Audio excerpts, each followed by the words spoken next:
Hello and welcome to the Doing Things YouTube channel. Today I'm going to take you guys on a little adventure on rebuilding a John Deere MX5 brush hog or rotary cutter depending on what part of the country you're from. If you'd like to see how this is done, follow along. Thank you for coming with us. Alright, so big disclosure. I am not the first one to ever done this, but I believe I'm the first one to be videotaping it. A little backstory on these decks. They've been around for about 22, 23 years at this point, and the early models were built with this Spanish-made gearbox. As you can see, this one has no guts in it. This is how I picked it up. To replace this gearbox and the stump jumper to fit the new gearbox John Deere provides, that is over $2,600. What do I say to that?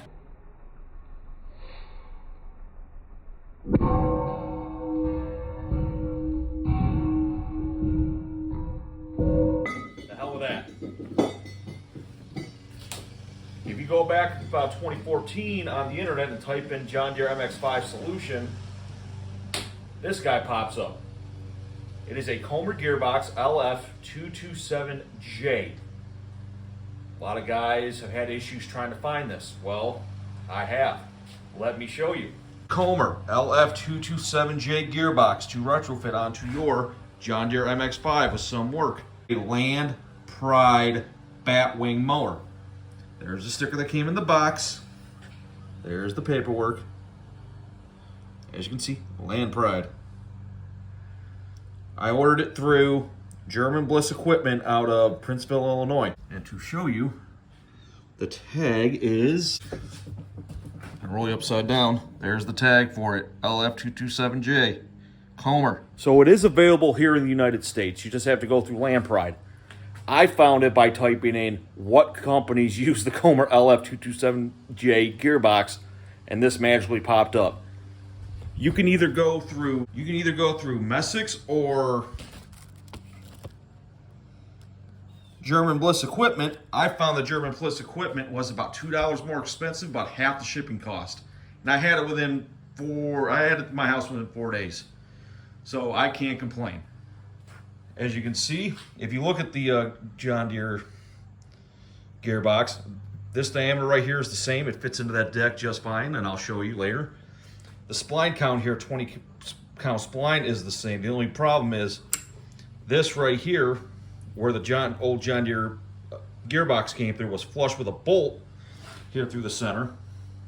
Now we have a castle nut. And to do that, I went to my local machine shop and had to modify this. This is what has to be done. This hole, my socket is 64, this is a 46 mil socket. Focus. Mac that I've had. I had to machine it to 64 millimeters to fit that perfectly. And I'll show you guys later how the gearbox sits on that. But it actually fits pretty nice. So yes, the solution has been found, and I'm going to show you how I am going to make the solution work. As you can see, fits in there pretty nice. That's from the top. So you got a little bit of room to spare. And underneath, see, there's the shaft. Sorry about it being a little wiggly. See, right there. So the splines that are built into the stump jumper are tapered, and so is this. So it's honestly a perfect match. And there's that. Where did I put that washer? Aha, right there. You can see.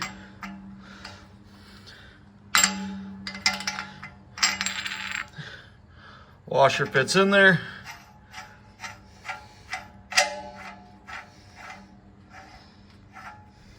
I don't want to torque this thing down yet because it's not even close to its final install.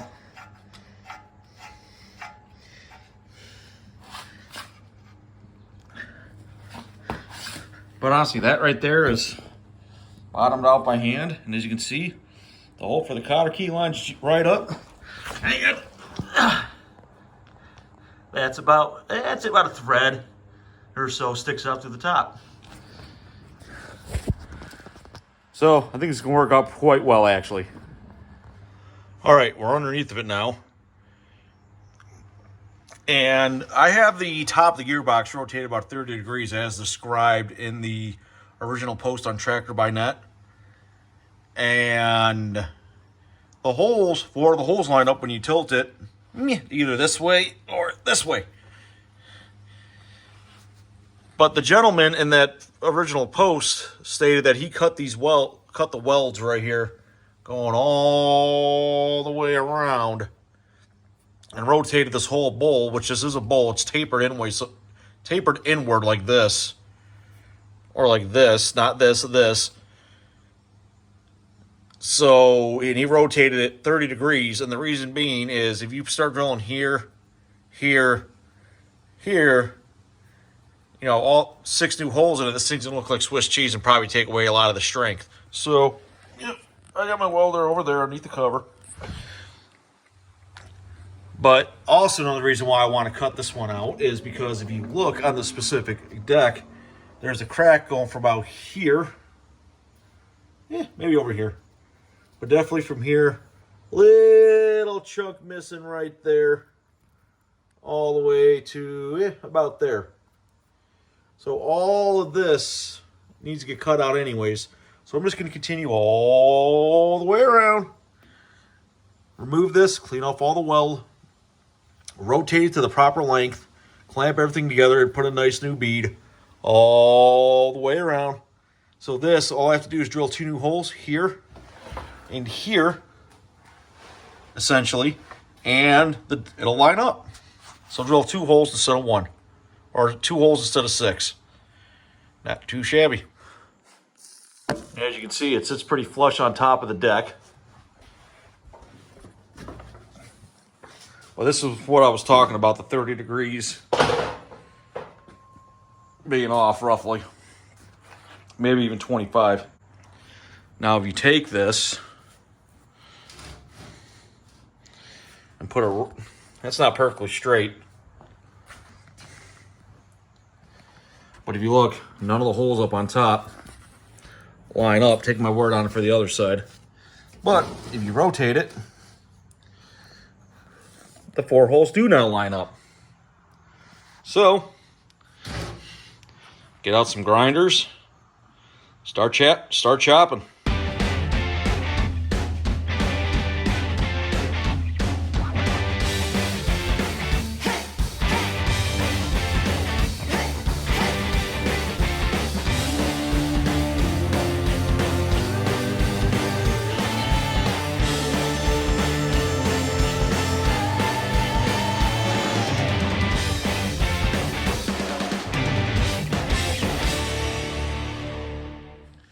All right, so after about 2 hours of grinding and probably 9 grinding discs later, we got the bowl off. So as you can see, I don't have to modify any of the holes on this. At least in the bowl itself, just rotate it the correct position, probably bolt everything together, and then we'll have to weld it back underneath. Here, let's crawl underneath and I'll show you what's going on. Okay, as you can see, we had to hack all those welds off. And there's that upper plate. See, oh, there's my lights. But there we go. So it appears we're gonna have to drill a hole here and here, somewhere in this area.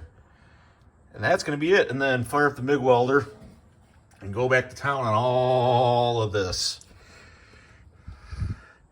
Sorry I'm so close. I'm underneath of it right now, jack stands. Hey everybody, all right. A couple days later, back out here on the John Deere MX5 rebuild. What I want to do now is take the gearbox, set it on top of the deck, get it centered, drill a couple holes. Then I want to take the reinforcement bowl over here, get it mounted up underneath so I can mark the remaining couple holes and drill them so I know they're in the proper location. And then after that, we're going to do a little bit of welding. I'm going to be using .035 flux core wire on this through my Eastwood MPI 200 Elite welder. Pretty much cranked all the way up on 240 volts, about 36 to 38 amps input, and about 200 amps output. We're gonna have this thing cranked all the way up. In position, get some holes drilled.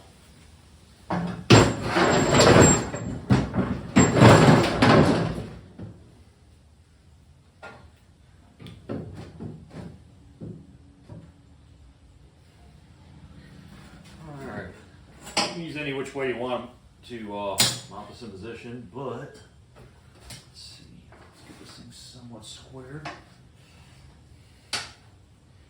Alright.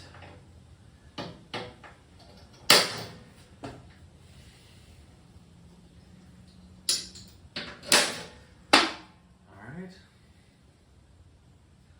That looks pretty good. Alright, let's get off and get some holes drilled.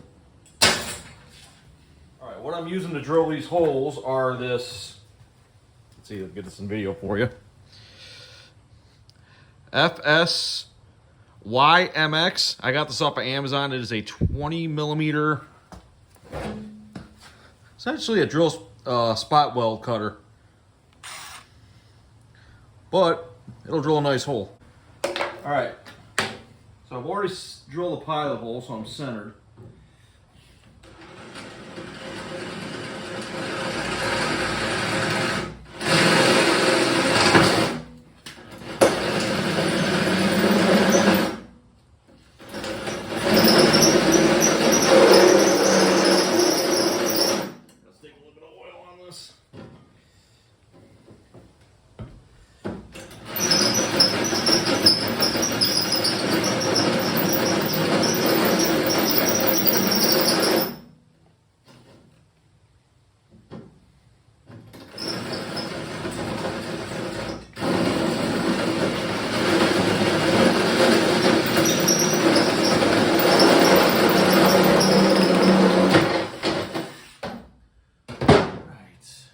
Deburring tool here.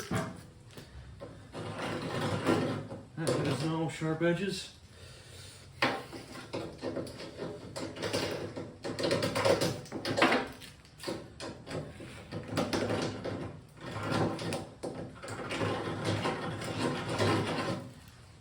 Alright.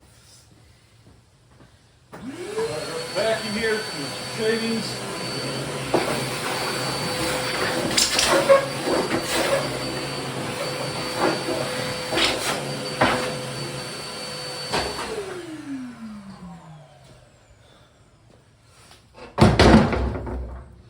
Let's show you guys what we're working with. All right. So like I stated before, these holes right here are not going to be utilized anymore. So I just drilled the two outboard holes here and here. Now we need to go round about there, there, there, and there. But to do that, I am going to,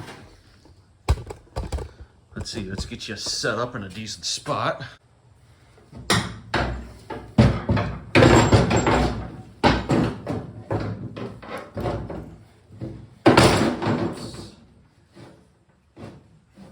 All right, brand new hardware for this. Ordered it through McMaster Car. All right, that one goes in.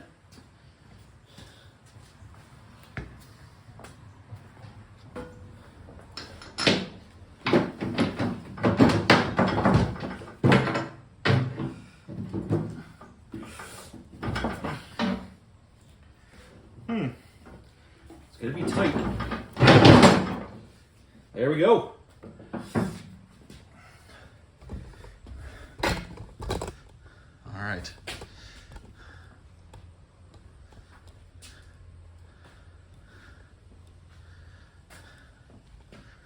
We got bolts in there. All right, so you can see those other holes right there and up front. What I'm gonna do now, I'm gonna get you guys repositioned and get that reinforcement bolt up in there. All right, we got all 6 bolts started from the top. Old guy grunt on the bottom. Okay. Let's see. Oh, you. Oh, yeah. Beautiful, beautiful, beautiful, beautiful. Nice. All right, I love it when a plan comes together.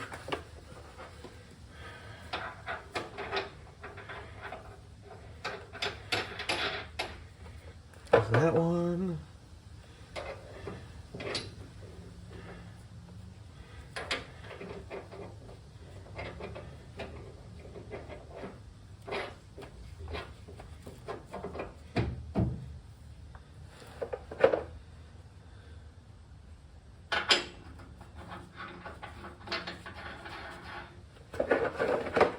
Okay.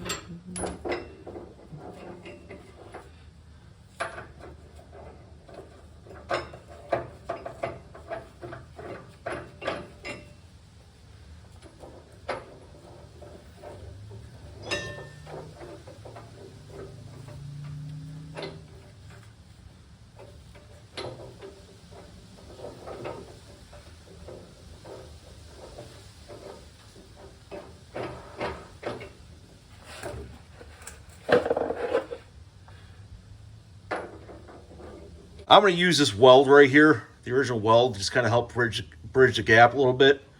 I'm going to go tack all the way around it, and then run a nice little stringer bead all the way from here down to here. So just go like this. Boom, boom, boom, boom, boom, boom, boom, boom, boom, boom, sewing it as we go. All right, good deal. This thing will be up and running in relatively quick fashion. Oh, and let's take a guess on what color we're going to paint this when we're all said and done. I'll give you one hint. It's not going to be green. All right.